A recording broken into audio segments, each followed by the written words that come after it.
Hello students, welcome back to our channel offline institute. आज की इस क्लास में हम बात करेंगे अपने नेक्स्ट टॉपिक पर। जैसे हमने सोचा था कि हमें बात करनी है किसके बारे में, about the artificial intelligence, AI के बारे में आज की क्लास में हम डिस्कस करेंगे।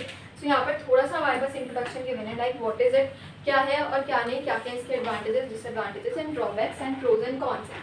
सबसे पहले तो आर्टिफिशियल इंटेलिजेंस, हमें पता है इसको हम बोलते हैं AI, is a fundamentally transforming industry. कैसे है ये ट्रांसफॉर्म कर रही है हमारे इंडस्ट्री को and reshaping the future across the globe. हमारा जो फ्यूचर है उसको क्या कर रही है, उसको रीशेप करके एक पूरा ही अनदर एक पूरा हमारा वर्ल्ड क्रिएट हो रहा है। This presentation will navigate the fascinating realism of AI from understanding its core concepts. Core concepts को यहाँ पर देते हैं to explore the dynamic impacts and future potential.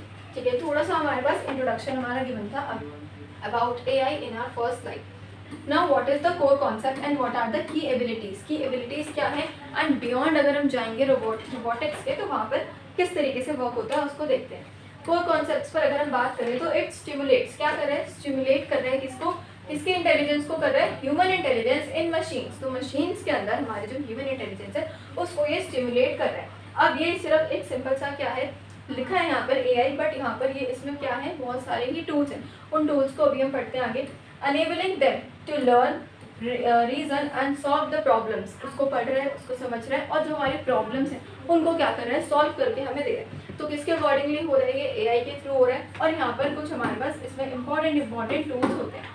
And preserve the world much like humans do. जैसे humans काम करते हैं उसी तरीके से ये हमें ह्यूमन्स के अकॉर्डिंगली काम करके दे रहा है। बट किससे हो रहा है ये, through the process of our machines. Machines के अकॉर्डिंग ये सारा ये वर्क हो रहा है। अगर हम बियॉन्ड रोबोटिक्स की बात करें, AI it not limited to robots, it include sophisticated algorithms. इसमें क्या है, एल्गोरिदम्स यहाँ पर क्रिएटेड हैं, सॉफ्टवेयर प्रोग्राम्स यहाँ पर हैं, प्रोग्रामिंग का यहाँ पर काफ़ी ज़्यादा यूज़ हुआ है।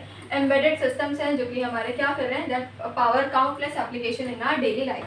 की एबिलिटीज़ की अगर हम बात करें सो AI capabilities focus on critical function such as learning from data, logical reasoning का यूज हो रहा है, डेटा से लर्न करता है, problem solving and interpreting the sensory information. जो सेंसरी इंफॉर्मेशन है उसके अकॉर्डिंग, लॉजिकल रीजनिंग के अकॉर्डिंग एंड जो प्रॉब्लम सॉल्विंग है उसी से ये क्या कर रहा है, सीख रहा है।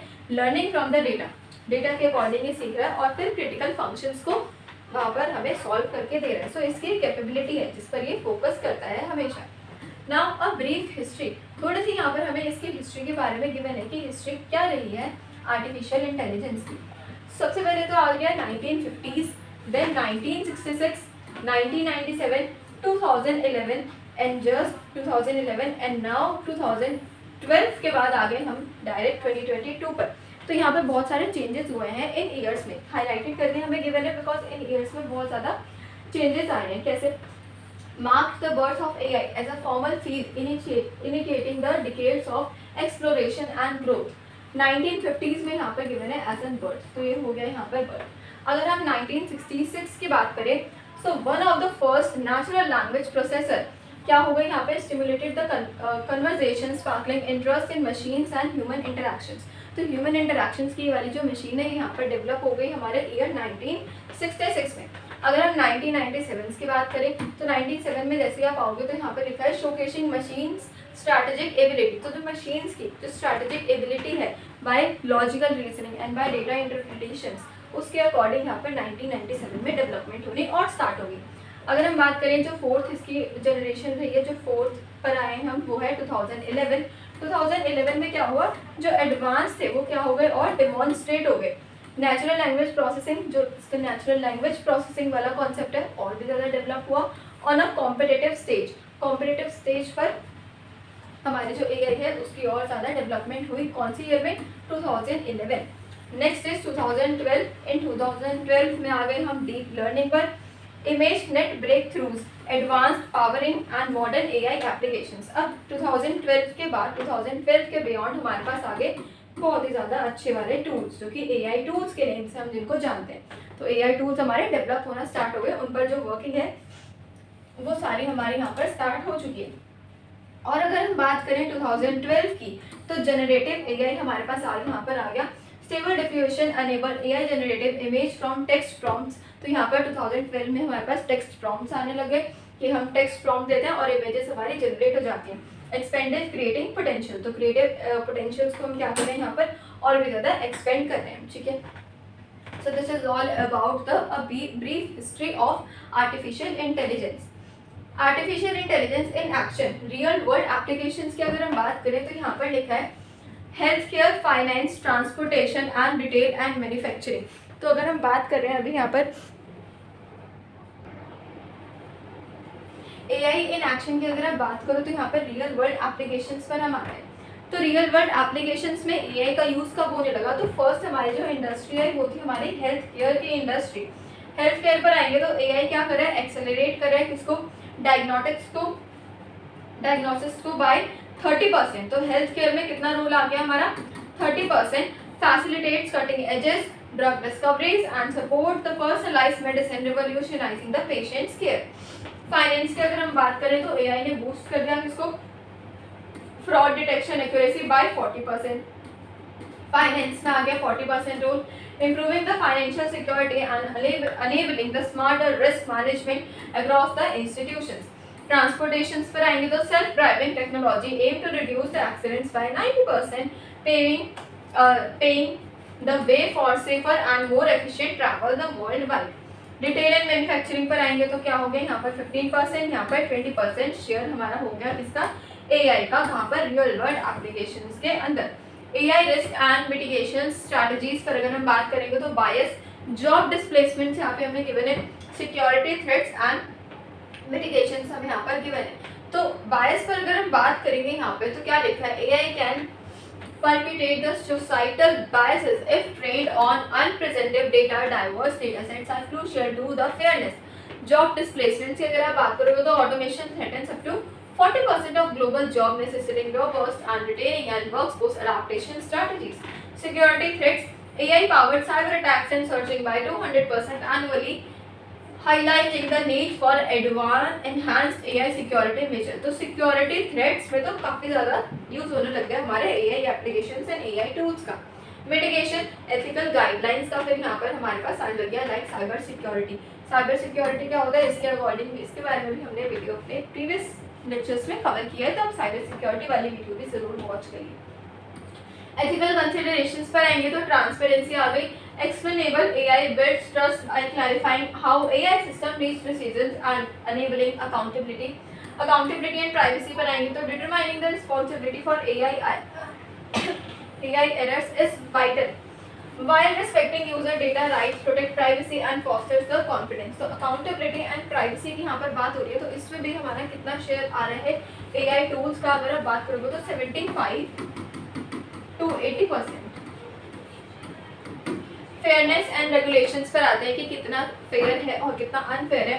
So it must treat users equitably guided by the frameworks like GDPR and the AI act. तो जीडीपीआर एंड एआई एक्ट जो गिवन है ये हमारे पास टूल्स गिवन है जो कि क्या कर रहे हैं, इंश्योर कर रहे हैं फॉर रिस्पॉन्सिबल डेवलपमेंट, ताकि जो डेवलपमेंट हो रही है वो काफ़ी ज़्यादा क्या हो, एकदम क्लियर हो और एकदम बिल्कुल एडवांस्ड हो। तो ये दो हमारे यहाँ पर टूल्स यहाँ पर हमारे आगे फेयरनेस एंड रेगुलेशंस के अंदर। तो एथिकल कंसिडरेशंस में हमने देखा ट्रांसपेरेंसी, अकाउंटेबिलिटी एंड प्राइवेसी के बारे में देखा कि कितना एआई टूल्स का यहाँ पर शेयर है, एंड देन आपने फेयरनेस एंड रेगुलेशंस के बारे में देखा कि कौन कौन से टूल्स यहाँ पर इंक्लूडेड है।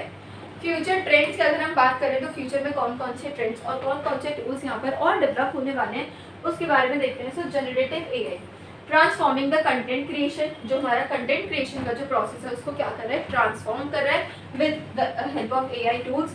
Designs unlocking new realms of innovation, तो न्यू रियल्म्स को भी क्या कर रहा है, ट्रांसफॉर्म कर रहा है, अनलॉक कर रहा है उसकी पावर को। एज एआई की बात करें तो processes data locally to enable faster, process कर रहा है किसको, डेटा को। कैसे प्रोसेस कर रहे हैं, लोकली, ताकि वो क्या हो जाए, फास्टर रिस्पॉन्स उससे आए and lower latency in real time applications. तो रियल टाइम जो हम डेली लाइफ पे जो टास्क करते हैं उसको और भी ज़्यादा फास्ट करने के लिए हमारे पास HAI का यूज़ होता है। क्वांटम एआई की अगर आप बात करोगे तो प्रॉमिस कर रहा है किसको, to solve high complex problems beyond classical computers capacities. तो क्लासिकल कंप्यूटर्स और क्वांटम कंप्यूटर्स दोनों में क्या डिफरेंसेस होते हैं इसके बारे में भी हमने अपने प्रीवियस लेक्चर में कवर किया है, तो उसका जो लिंक है वो आपको डिस्क्रिप्शन बॉक्स में मिल जाएगा। क्वांटम एआई, तो यहाँ पर ये प्रोसेस प्रॉमिस हो रहा है, इस तरीके का प्रॉमिस किए जो हमारी हाई कॉम्प्लेक्स प्रॉब्लम है, जो हमारे क्लासिकल कंप्यूटर्स जो नॉर्मल कंप्यूटर्स हैं वो नहीं कर पाते, उसको क्वांटम कंप्यूटर सॉल्व करेंगे with the help of our AI tools and our languages. AI ethics की अगर हम यहाँ पर बात करेंगे, so growing emphasis on responsible AI development to align technology with human values. Human values के साथ यहाँ पर क्या हो रहा है, AI ethics का भी यूज हमारा हो रहा है. So in the future trends of AI में हमने देखा लाइक जनरेटिव AI, क्या क्या और जनरेटिव टूल्स हमारे पास आएंगे जो हम खुद ना करके काम प्रॉम्प्ट देकर, टेक्स्ट प्रॉम्प्ट देकर करवा सकते हैं. एज AI पे अगर हम बात करें तो एज AI पे आ गया कि जो डेटा है उसको लोकली ट्रांसफर कर रहा है, उसको अनेबल कर रहा है ताकि वो काम हमारा फास्ट हो जाए. देन क्वांटम AI, जो क्लासिकल कंप्यूटर्स हमारे प्रॉब्लम्स को सॉल्व नहीं कर पाते, वो क्वांटम कंप्यूटर सॉल्व करेंगे with the help of AI tools. And last one is the AI ethics. अब लास्टली वी कैन कंक्लूड, क्या कंक्लूड करेंगे हम आज की क्लास से, कि हमने देखा कि किस तरीके से नॉलेज जो है वो की है किसके लिए, AI transformating potentials across industries and societies. Then हमने रिस्क की बात करी, about the job impact and security challenge, जो बहुत ही ज़्यादा एसेंशियल है किसके लिए, फॉर सस्टेनेबल AI प्रोग्रेस, ताकि जो AI की जो प्रोग्रेस है वो सस्टेनेबल हो, जिससे आगे आने वाले जो फ्यूचर हमारे ट्रेंड्स हैं, जो फ्यूचर जनरेशन है उसको कोई हार्म ना पहुँचे.